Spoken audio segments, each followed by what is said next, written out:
with Jamie Bold starts now.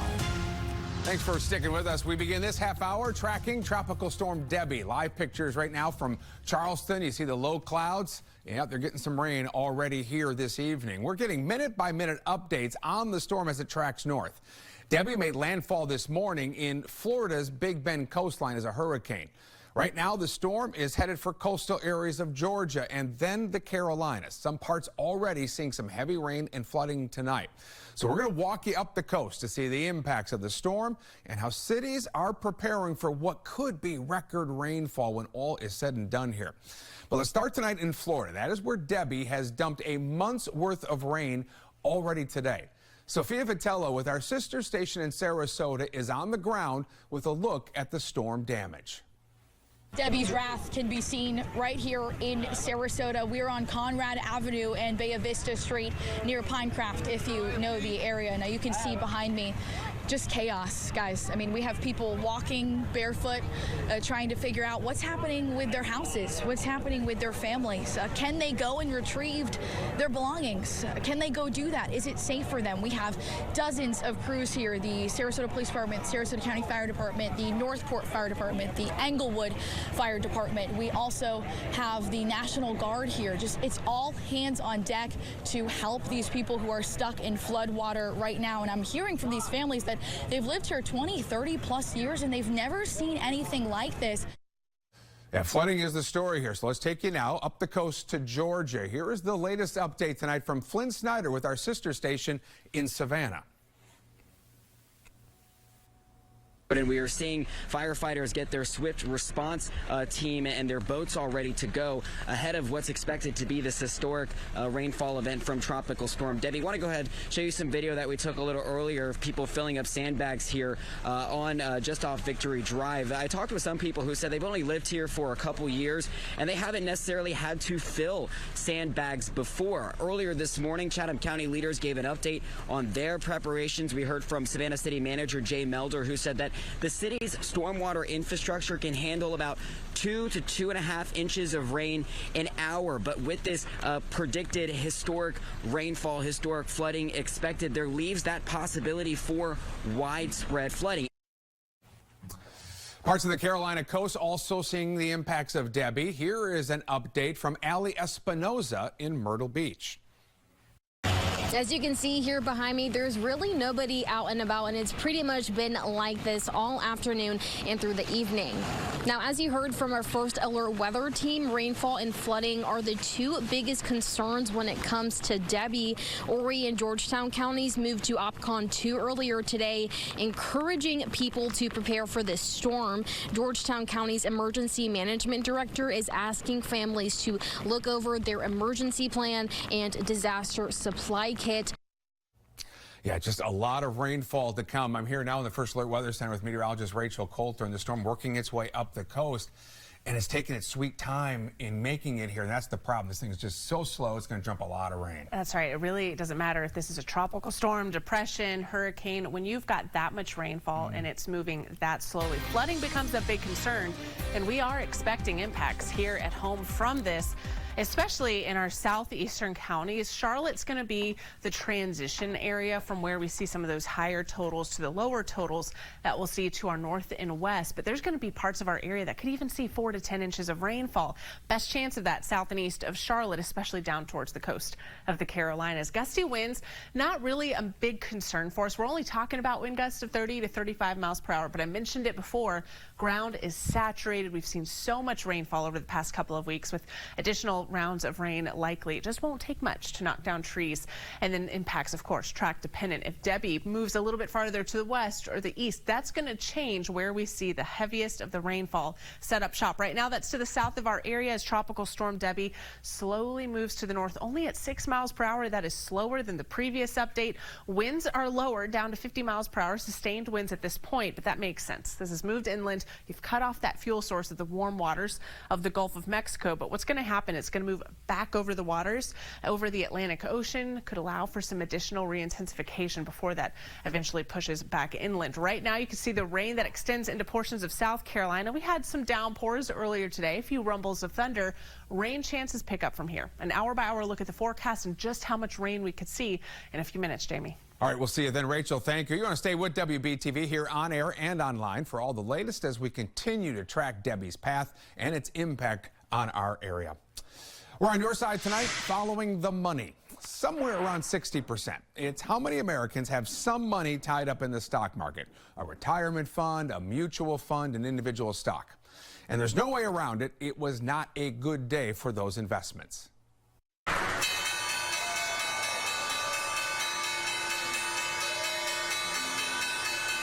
There's the closing bell on Wall Street. When the trading stopped, the Dow Jones Industrial Average was down just over 1,000 points from the start of the day. As you can see, that is a 2.6% drop.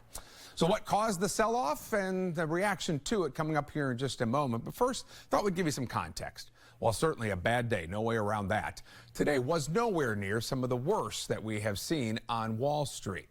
Black Monday, October 19th, 1987. That is still the worst day ever on Wall Street. Stocks dropped 23% that day. Number 2 on the list, well, that was COVID. March 16th of 2020. We saw an almost 13% drop on that day. Number 3 on the list, October 28th, 1929. The crash that led to the Great Depression. Markets dropped that day about 13% as well. A couple of other examples in somewhat recent memory for you. The mortgage meltdown, remember that, 2008? We saw a one-day drop of 8% on October 15th of that year. And on September 17th, 2001, right after 9/11, the market dropped 7%. So today's 2.6% drop, while ugly, is far from any sort of record. But of course, the key is what comes in the days ahead. And all of a sudden, we started to worry that maybe consumers are under pressure, the job market isn't as strong. Then we get this generalized fear that the economy is slowing down, maybe headed into a recession. All right, so let's talk a little more about what triggered all this. Now, if you go back to last week, midday, July 31st, on Wednesday, the Dow was sitting at 41,176. The Federal Reserve Board met that same day and made the decision to leave interest rates unchanged. Stocks began to slide a bit almost immediately. Interest rates, as you know, had been jacked higher a couple years ago to slow the economy, to get inflation back under control. Seems to have worked. Price increases have slowed to under 3% annually, very close to where the Fed wants it.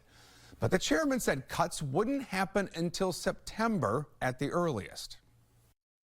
The second quarter's inflation readings have added to our confidence, and more good data would further strengthen that confidence. We will continue to make our decisions meeting by meeting. Yeah, the Fed chair said it would rely on a series of data points to make the decision, not one. But then on Friday, we did get a single data point. The jobs report came in.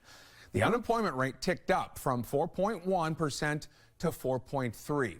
And employers added only 114,000 jobs in July, a drop from previous months and quite a bit fewer than expected.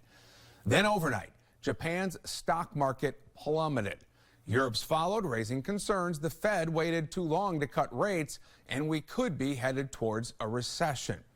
Wall Street watchers, however, they are urging caution tonight. They say economic fundamentals do remain solid. In fact, just last week we found out the gross domestic product grew 2.8% in the second quarter. If you are a long-term investor, take a deep breath. It is very scary, I get it. But if you're investing for decades in the future, even if you're 60 years old, you stay still, you do nothing. You try to maintain your game plan. They do say things could get bumpy for a while, but they also point out the Dow is still up about 10% from a year ago, and it's up 46% from 2019, 5 years ago. We'll see what the week brings. We're on your side tonight with a campaign 2024 shift. It's been a wild few weeks in politics, right, in the run-up to this November's presidential election. President Biden out of the race, Vice President Kamala Harris seemingly giving Democrats some renewed hope in this race. Harris raised $310 million in campaign funds in July, outpacing Donald Trump, whose campaign reported raising $138 million last month.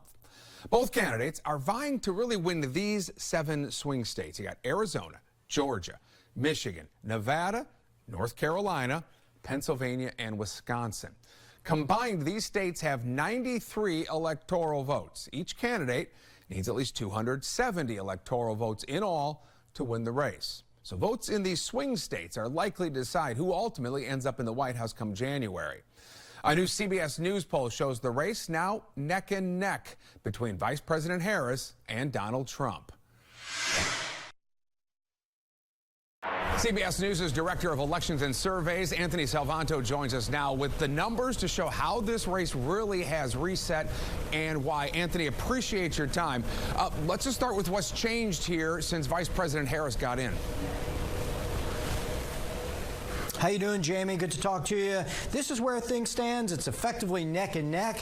For context, before Joe Biden stepped aside, he was down 5 points nationally to Donald Trump. But you see, this is +1 Harris. This is 50-50, flat tie across those key battleground states. Of course, you're in one of them. So that's where it's changed on the horse race. But the big thing is why, and that is because more Democrats now say they're enthusiastic and they're going to vote.